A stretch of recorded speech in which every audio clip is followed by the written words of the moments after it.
राधे राधे, जय श्री कृष्णा दोस्तों। आज मैं आपको माघ मास के शुक्ल पक्ष में जो एकादशी होती है, जिसे जया एकादशी के नाम से जाना जाता है, उसकी कथा सुनाने जा रही हूँ। इससे पहले अगर आपने मेरे चैनल को सब्सक्राइब नहीं किया है तो प्लीज़ मेरे चैनल को सब्सक्राइब कर दें और लाइक शेयर भी कर दें, जिससे कि दूसरों को भी ये कथा सुनने का अवसर प्राप्त हो सके। तो आइए चलते हैं। माघ मास के शुक्ल पक्ष की जो एकादशी होती है उसका नाम है जया एकादशी।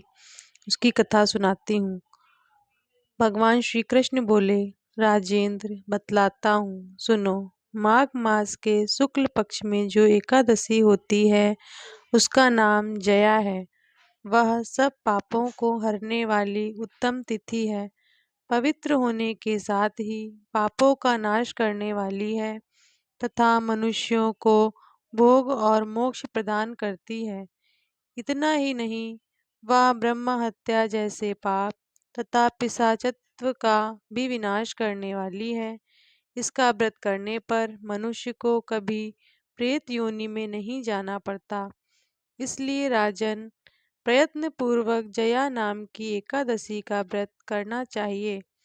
एक समय की बात है, स्वर्गलोक में देवराज इंद्र राज्य करते थे। देवगण पारिजात वृक्षों से भरे हुए नंदन वन में अप्सराओं के साथ विहार कर रहे थे।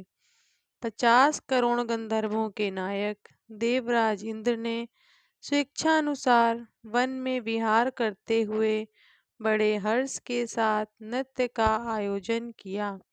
उसमें गंधर्व गान कर रहे थे, जिनमें पुष्पदंत, चित्रसेन तथा उसका पुत्र, ये 3 प्रधान थे। चित्रसेन की स्त्री का नाम मालिनी था। मालिनी से एक कन्या उत्पन्न हुई थी जो पुष्पवंती के नाम से विख्यात थी। पुष्पदंत गंधर्व के एक पुत्र था जिसको लोग माल्यवान कहते थे। माल्यवान पुष्पवंती के रूप पर अत्यंत मोहित था। ये दोनों भी इंद्र के संतोषार्थ नृत्य करने के लिए आए थे। इन दोनों का गान हो रहा था। इनके साथ अप्सराएं भी परस्पर अनुराग के कारण ये दोनों मोह के वशीभूत हो गए।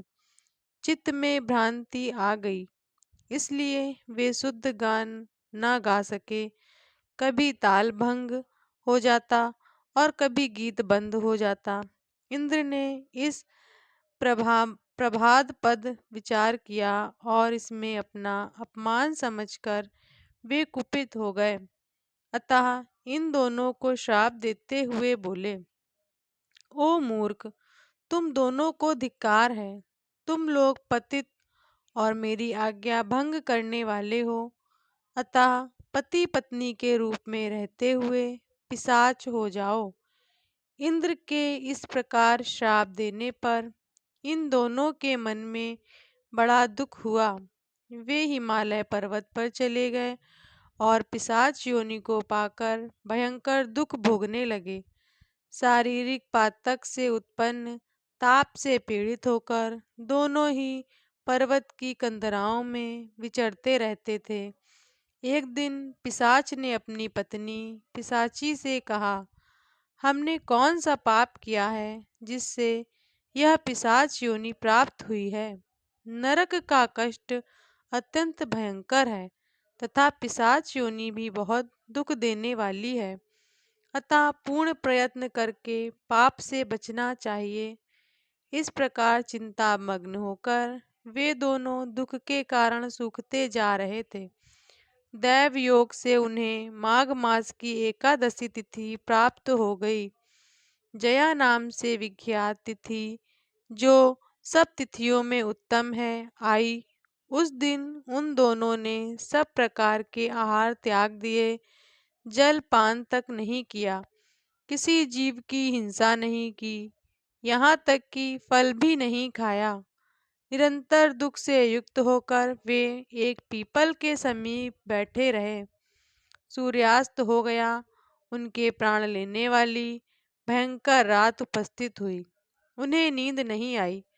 वे रति या कोई सुख भी नहीं पा सके।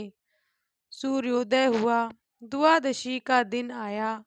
उन पिशाचों के द्वारा जया के उत्तम व्रत का पालन हो गया। उन्होंने रात में जागरण भी किया था। उस व्रत के प्रभाव से तथा भगवान विष्णु की शक्ति से उन दोनों की पिशाचता दूर हो गई। पुष्पवंती और माल्यवान अपने पूर्व रूप में आ गए।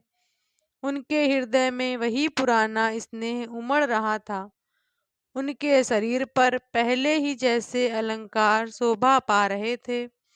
वे दोनों मनोहर रूप धारण करके विमान पर बैठे और स्वर्गलोक में चले गए। वहां देवराज इंद्र के सामने जाकर दोनों ने बड़ी प्रसन्नता के साथ उन्हें प्रणाम देखकर इंद्र को बड़ा विस्मय हुआ। उन्होंने पूछा, बताओ किस पुण्य के प्रभाव से तुम दोनों का पिशाचत्व दूर हुआ है। तुम मेरे श्राप को प्राप्त हो चुके थे, फिर किस देवता ने तुम्हें उससे छुटकारा दिलाया है। माल्यवान बोला, स्वामिन भगवान वासुदेव की कृपा तथा जया नाम की एकादशी के व्रत से हमारी पिशाचता दूर हुई है। इंद्र ने कहा, तो अब तुम दोनों मेरे कहने से सुधा पान करो। जो लोग एकादशी के व्रत में तत्पर और भगवान श्री कृष्ण के शरणागत होते हैं वे हमारे भी पूजनीय हैं। भगवान श्री कृष्ण कहते हैं, राजन इस कारण एकादशी का व्रत करना चाहिए। नृपश्रेष्ठ जया ब्रह्म हत्या का पाप भी दूर करने वाली है। जिसने जया एकादशी का व्रत किया है उसने सब प्रकार के दान दे दिए और संपूर्ण यज्ञों का अनुष्ठान कर लिया। इस महात्म्य के पढ़ने और सुनने से अग्रिम कोट यज्ञ का फल मिलता है। तो बोलिए ओम नमो भगवते वासुदेवाय।